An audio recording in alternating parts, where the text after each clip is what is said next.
Welcome to the Ancestral Findings Podcast. Daylight savings time is an idea that has been around for more than 100 years and was implemented nationwide in Germany a little over a century ago.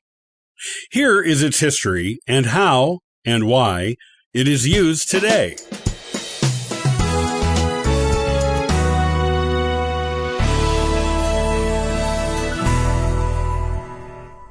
It is interesting to take a look at the history of daylight savings time and why we get an extra hour of daylight in the evenings for part of the year.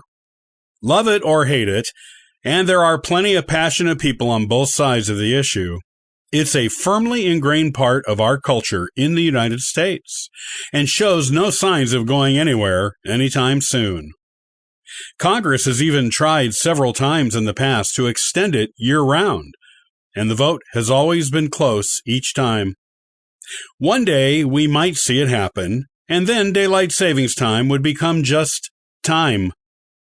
While it is commonly associated with the United States now, the USA is not the only country to use daylight savings time, or even the first.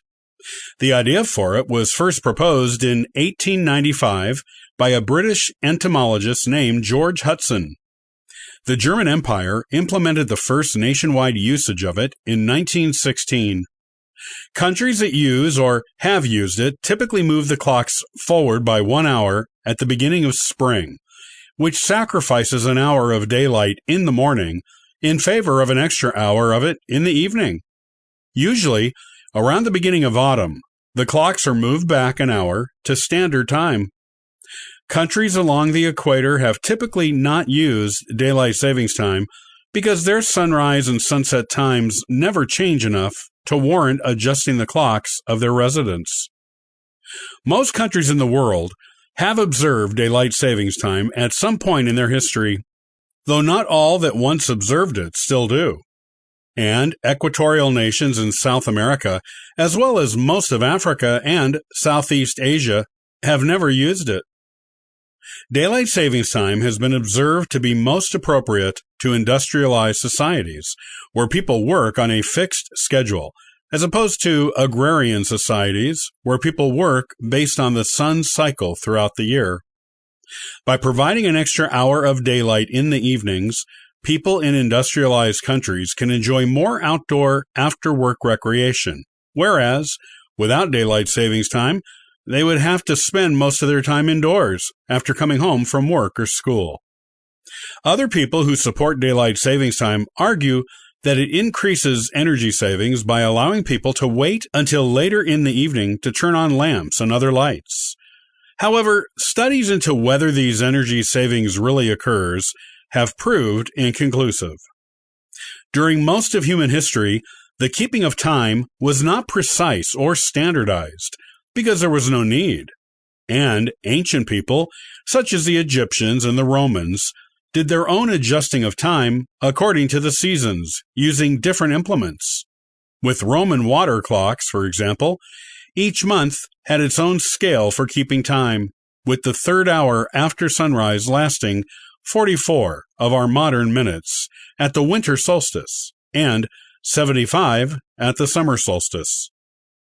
The need for standardized timekeeping in industrialized nations did not come to be until the invention of railroads and the telegraph, which required precise timekeeping to make sure everything was on schedule. This standardized timekeeping soon translated to the rest of the industrialized world. Though the German Empire was the first to use daylight savings time nationally, the town of Oria in Ontario, Canada, was the first to experiment with it, using it from 1911 to 1912. When the German Empire adopted it, it was to conserve the use of coal during World War I. Britain, other Allied European countries, and European neutral countries followed suit soon after. Russia and a handful of other countries in Europe adopted it the next year, and the United States adopted daylight savings time the next year after that, in 1918.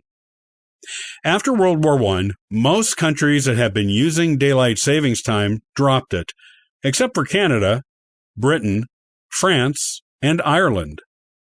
It was brought back in other countries again during World War II, dropped again, and brought back in most places for good during the energy issue of the 1970s. Since then, the debate on whether daylight savings time is a good thing has been a hot topic. Plenty of people love it for the extra hour of daylight it gives them in the evenings. However, those who have to get up early to go to work or school in the dark, when it was daylight when they went before the change, usually do not like it. Kazakhstan permanently switched to standard time in 2005, citing the stress of changing their clocks twice a year on its citizens as the reason. Russia, on the other hand, switched to year-round daylight savings time from 2011 to 2014 for the same reason. They eventually changed back to year-round standard time because the year-round daylight savings time proved unpopular because the sun rose so late there in the winter on that schedule. Argentina, Chile, Iceland, Singapore, Uzbekistan, Turkey, Northern Cyprus, and Belarus all use year-round daylight savings time. Retailers and other businesses, such as sporting venues, traditionally support daylight savings time because the extra daylight in the evening encourages more shopping and spending.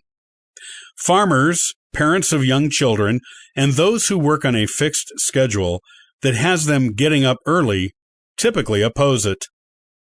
Daylight savings time was finally adopted permanently by the United States in 1966 and has been extended a couple of times since then.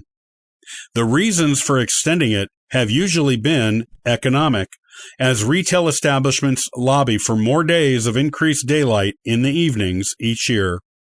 Retail lobbies have a lot of power in Congress and have swung votes in favor of daylight savings time extensions. Love it or hate it, daylight savings time is coming, and people will continue the debate on whether we should keep it, drop it, or have it year-round instead of only part of the year.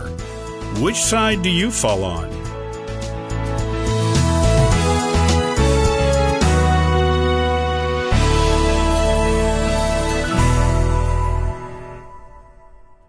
Thanks for listening to the Ancestral Findings podcast. Looking for additional free genealogy resources? Visit ancestralfindings.com for more helpful information. Happy searching!